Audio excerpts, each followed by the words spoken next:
அவர் இப்போ ஒரு மூத்த சிறுத்தையாக நம்மோடு பணம் வருகிறார்.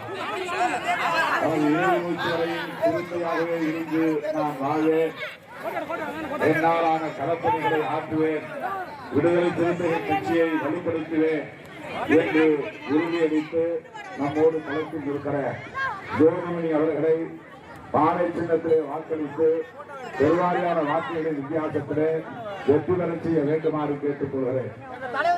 அன்பார்ந்த தோழர்களே, மாண்புமிகு முதலமைச்சர் அவர்களின் ஆட்சி தொடர வேண்டும். அவர் கடந்த 5 ஆண்டுகளின் ஆட்சியை சாதனைகள் தொடர வேண்டும். அவரால் தான் இங்கே மதவெறி சக்திகள் தலை நீக்க முடியவில்லை, வெறுப்பு அரசியலை பரப்ப முடியவில்லை. அதிமுக தலைவர் எடப்பாடி பழனிசாமி அவர்கள் பாரதிய ஜனதா கட்சியை தோல்வியில் சுமந்து வருகிறார். பாரதிய ஜனதா அதிமுக கூட்டணியில் இன்றைக்கு அன்புமணி தலைமையிலான பாமகவும் இணைந்திருக்கிறது. பாமக வேட்பாளர் தான் இங்கே போட்டியிடுகிறார். தோழர்களே, அதிமுக பாஜக கூட்டணி தமிழுக்கு, தமிழ்நாட்டுக்கு, தமிழ் மக்களுக்கு தீங்கு விளைவிக்கிற கூட்டணி. அவர்கள் நாம் பேசுகிற அரசியலுக்கு நேர் எதிரானவர்கள். குறிப்பாக பாரதிய ஜனதா கட்சி முஸ்லிம் ஓட்டு எங்களுக்கு வேண்டாம், கிறிஸ்தவர் ஓட்டு எங்களுக்கு வேண்டாம் என்று வெளிப்படையாகவே அறிவித்து செயல்பட்டுக் கொண்டிருக்கிற ஒரு கட்சி. அந்த 2 சிறுபான்மை சமூகத்தினருக்கு எதிரான வெறுப்பு அரசியலை பரப்புகிற கட்சி. இன்றைக்கு தமிழ்நாட்டின் பாதுகாப்போடு கிறிஸ்தவ பெருங்குடி மக்களும் இஸ்லாமிய பெருங்குடி மக்களும் பாதுகாப்போடு வாழ முடிகிறது என்றால் அதற்கு திமுக தலைமையிலான அரசுதான், திமுக தலைமையிலான மதசார்பற்ற முற்போக்கு கூட்டணி தான், விடுதலை சிறுத்தைகள் கட்சி தான். அதை இந்த பகுதி வாழ் பொதுமக்கள், குறிப்பாக கிறிஸ்தவ பெருங்குடி மக்கள் புரிந்து கொள்ள வேண்டும். எனவே அதிமுக பாஜக கூட்டணியை வீழ்த்த வேண்டுமானால் திராவிட முன்னேற்ற கழக அரசு தொடர வேண்டும்.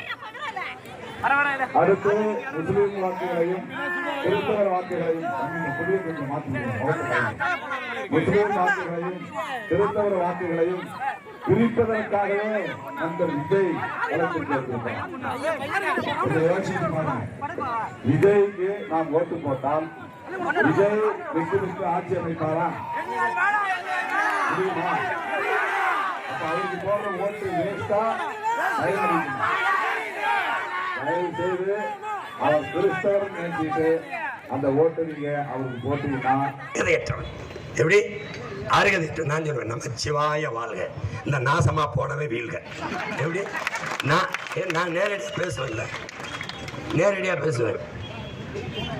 முருகன்ட்ட கேட்டேன், நீ என்ன இங்கே உட்காந்து திருத்தணியில் என்ன பண்ணிட்டு இருக்க? உன் பேரன் போருக்கு போறேன் கூட வா, இங்கே பாரு, என்னை ஜெயிக்க வைக்காம என்ன தாண்டா அந்த மக்களுக்கு நல்லது செஞ்சிருவான்னு கேட்டேன். பதில் இல்லை அவன்கிட்ட. என்ன செஞ்சிட முடியுது? மறுபடியும் ஸ்டாலின் ஐயா வெளில வச்சு நல்லது செஞ்சிருவாப்புல இல்லை, எடப்பாடி ஐயா வெளில வச்சு, ஏய் இவங்களை ஒழிக்கணும்டா, இவங்களை ஒழிக்கணும்டா. நம்ம உரிமையெல்லாம் பறிச்சவன் இந்திய ஆட்சியாளன், உரிமையெல்லாம் பறிகொடுத்தவன் இந்த திராவிட திருட்டு ஆட்சியாளன். இத்தனை பிரச்சனையும் தந்தவன் ஒரு பக்கம், இதையெல்லாம் தீர்க்கணும் உங்ககிட்ட இருந்து வந்தவன் இந்த பக்கம். இதுல நீ எந்த பக்கம்? இலவசம் கொடுத்து ஏமாத்த நினைக்கிறான் இந்த பக்கம். இதுல இருந்து என் மக்களின் வாழ்க்கை தரத்தை உயர்த்தி இந்த கேவலங்கட்ட நிலையிலிருந்து மாத்தணும் நினைக்கிறவங்க இந்த பக்கம். நீ எந்த பக்கம்? பணத்துக்கு வாக்கு, இனத்துக்கு தூக்கு, நோட்டுக்கு ஓட்டு, நாட்டுக்கு வெட்டு, ஜனநாயக படுகொலை. அப்ப மாண்புமிக்க ஜனநாயகத்தை காக்க கேடுகட்ட பணநாயகத்தை வீழ்த்தணும் இந்த பக்கம். அவன் எப்பாடுபட்டாது பணத்தை கொடுத்து வாக்க பறிக்கணும் அந்த பக்கம். நீ இதுல எந்த பக்கம்?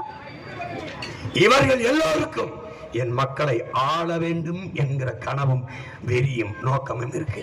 உன் பிள்ளை எனக்கு எல்லா மொழிவழி தேசிய இனங்களையும் போல என் இனமும் உரிமை பெற்ற பெருமையோடு சிறந்து வாழ வேண்டும் என்கிற கனவு இருக்கு. நீ எந்த பக்கம்? வாழ வேண்டும் என்கிற கனவு இருக்கிற உன் பிள்ளை பக்கமா, உன் கூட பிறந்த பக்கமா, இல்ல உன்னை எப்படியாவது ஏமாத்தி ஆள வேண்டும் நினைக்கிற அந்த அயோக்கிய கூட்டத்து பக்கமா? எந்த பக்கம் நீ நிக்க போற? இதுதான்டா தேர்தல், போட்டி தான் தேர்தல். அவங்க சொல்ற மாதிரி எனக்கு அதுக்கும் தான் போட்டி, போட்டிடு. என்ன போட்டி அது? 2000க்கு 2000க்கும் 2500க்கும் போட்டு நான் 2000 தரமாட்டேன், ஒன்றும் தரமாட்டேன், அதெல்லாம் தரமாட்டேன். என்ன தருவா? என் ஆத்தா இருந்த இடத்துலயே 10,000 15,000 சம்பாரிச்சுக்கிற வேலையை வாய்ப்பை நான்